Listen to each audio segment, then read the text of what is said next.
In the minds of some college basketball fans, Gonzaga's regular season effectively ended in December. Yes, in the West Coast Conference, Gonzaga isn't consistently playing the same caliber of opponent as the other top teams in the country. But regardless, they are one of the top teams in the country.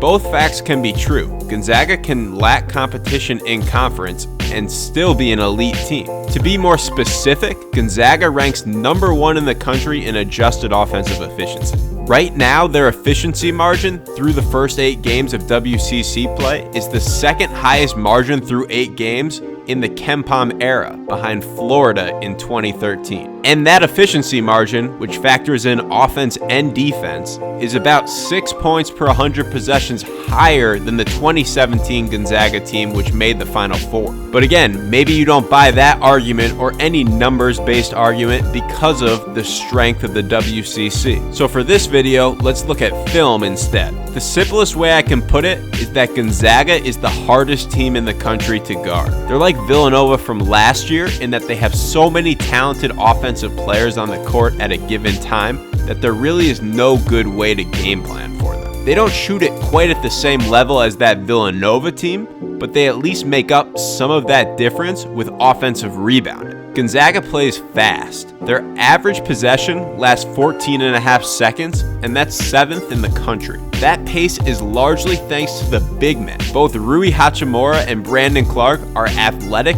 with very high motors to run the floor. They'll rim run from one end to the other and beat you down the floor.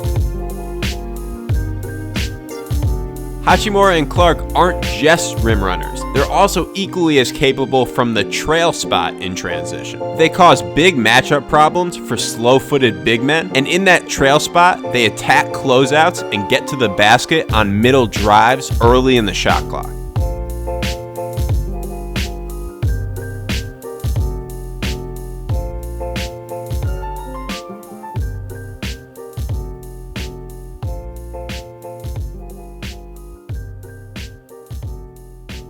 An added element to Gonzaga's transition attack is Hachimura's ability to bypass the outlet and run the break himself. This makes it that much harder for the defense to match up quickly in transition and allows the guards to run the wings to hunt threes.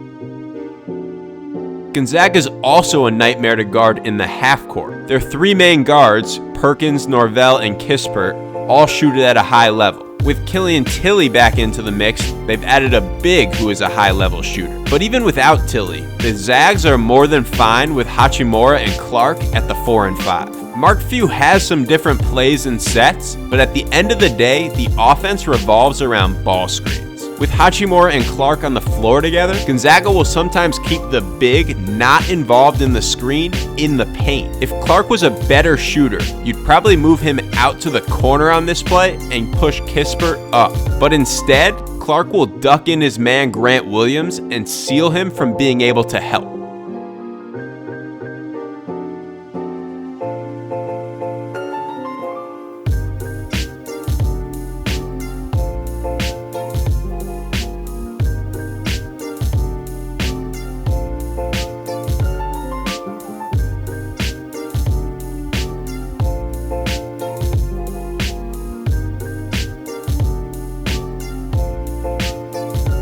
They also have their continuity ball screen offense, which is an ideal way to get good spacing even without three-point shooting big men. They can run it to get a high-low post entry or to just trust the continuity and allow the play to unfold.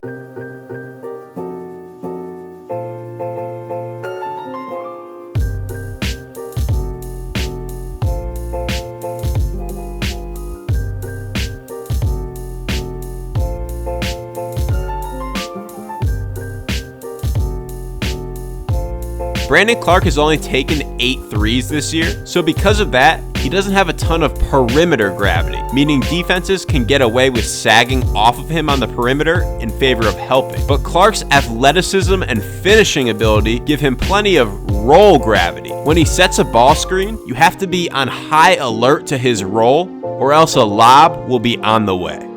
With Tilly back, it just adds another dimension to Gonzaga's ball screens. Instead of ducking the other big in, on this play, nobody on San Diego wants to leave their man. That's the power of the spread ball screen.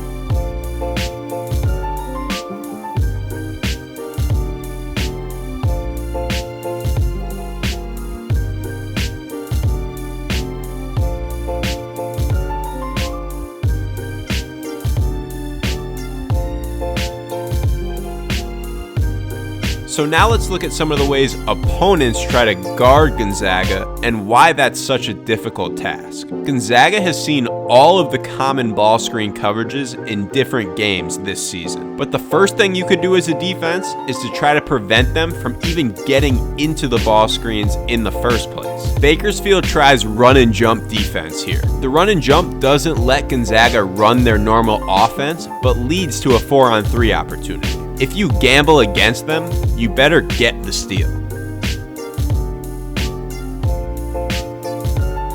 Hard hedging is a way to remain aggressive as a defense, but within your ball screen coverage. The idea of the hedge is to force the ball handler away from the basket and give your defense enough time to recover. This play is with Hachimura and Clarke, but instead of ducking in, Rui replaces to the top. Number 25, Masalski, is going to hedge and try to recover to Clarke.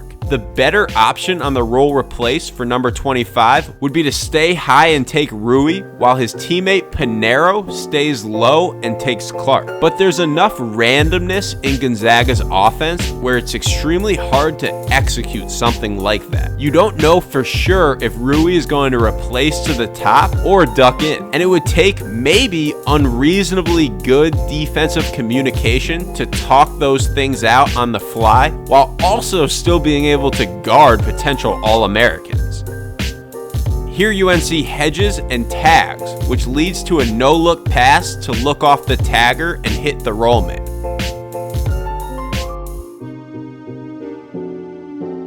The most common way teams have been guarding Gonzaga recently is by icing. The idea for keeping the ball on one side is to prevent your players that aren't involved in the ball screen from having to help too much. But Rui is so dangerous off pops that BYU gets sucked in anyways, and Perkins' pass makes them pay.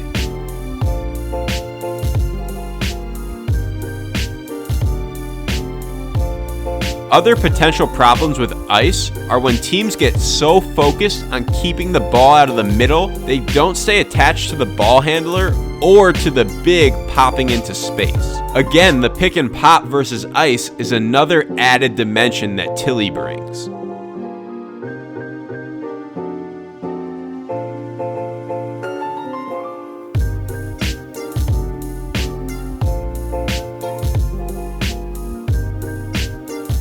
On top of all of that, Gonzaga will also make it very hard to execute the ice. Here they run twirl action, where Perkins starts low, Norvell cuts through, and now Perkins is able to beat the ice and get middle because of his running start. Remember what I said about Clarke's roll gravity? The most passive way to guard the ball screen is to just let Gonzaga get into the middle and run drop coverage. Gonzaga's guards are good enough to make a play in the lane against the dropping big. So it's hard to execute ball screen defense against Gonzaga.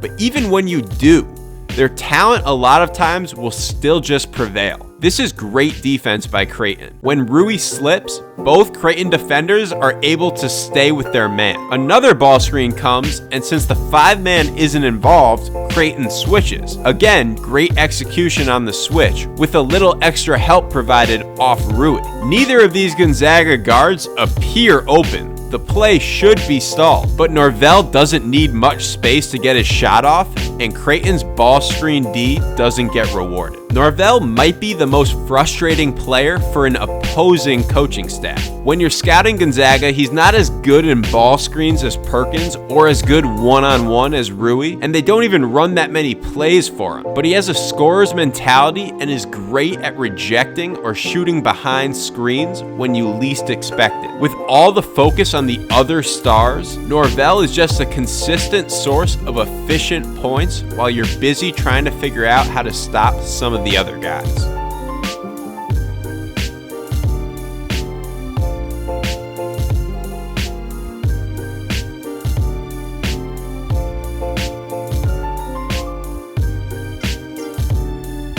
So let's go back to the ball screen coverage. We haven't talked about teams that switch, and with all the shooting on the floor, it makes sense to avoid rotations by switching. Gonzaga will run similar twirl type action that makes the communication on the switches a lot trickier. Here Duke tries to switch, but they just get lost.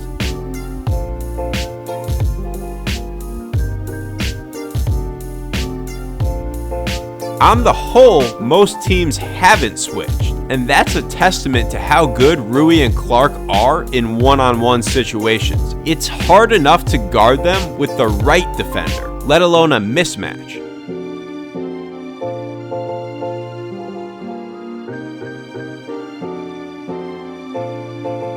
But when it comes down to it, forcing those two to beat you off the bounce from the top of the key or in the mid-post is probably your best bet against Gonzaga. They have been relatively efficient in isolations and post-ups, but those play types tend to generally have lower efficiency than, say, a spot-up out of a ball screen.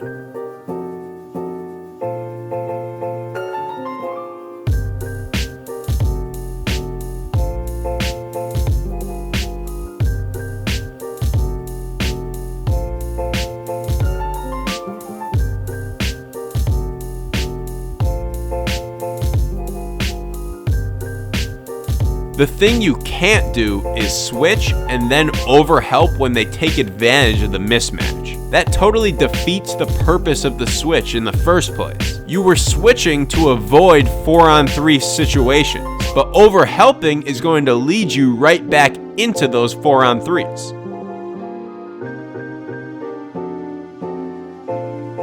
When Rui and Clarke are in the game together in ISO situations, they're at their best when they work together. Neither one has spectacular assist numbers, but playing off of each other on the inside adds another issue for opponents' help defense.